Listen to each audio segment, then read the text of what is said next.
Сыктывкарская швейная фабрика в ответ на санкции запустила линейку новой продукции из отечественного сырья. Предприятие на рынке Республики Россия уже 20 лет. Испытания были самые разные.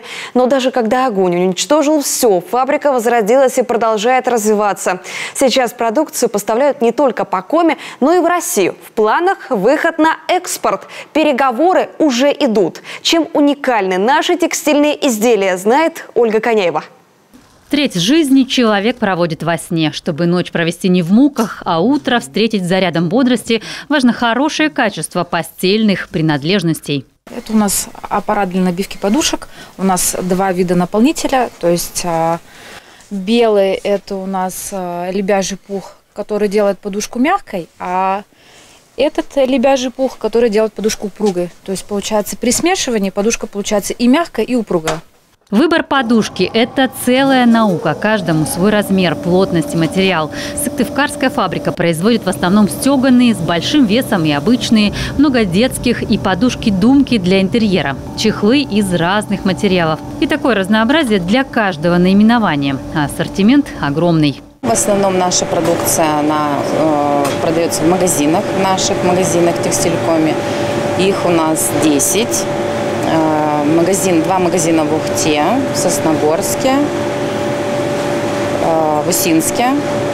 И один в Ижеве есть магазин и 5 магазинов в городе. А также у нас заказывают учебные заведения, дошкольные заведения, поликлиники, больницы. Фабрика начиналась с небольшого магазина и одной швейной машинки. Когда бывшие советские предприятия легкой промышленности закрылись, стало понятно – надо расширяться. Сегодня работают на опт и розницу, выполняют госзаказы, шьют для гостиниц и вахтовых поселков.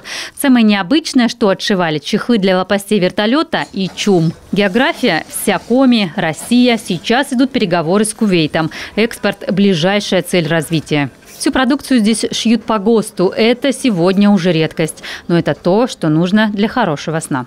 Предприятие производит в месяц до 300 тысяч единиц продукции. Новинки производства – это изделия из льна, которое произрастает в России. Постельное белье, одеяло и такие подушки. Экологичные и дышащие. В 2020 году здание, арендованное фабрикой, полностью сгорело. Огонь уничтожил склад с продукцией, швейное производство, офисное помещение, технику.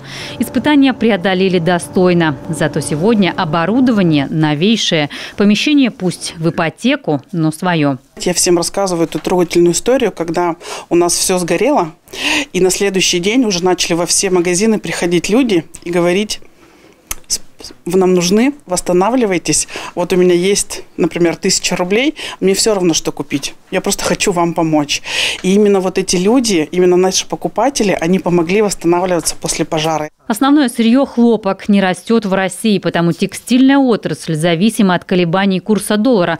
Но валютные скачки и санкции пережили без потерь с поддержкой региона. Мы, зная, что, скорее всего, будет повышение доллара, заранее до колебания закупили всю продукцию.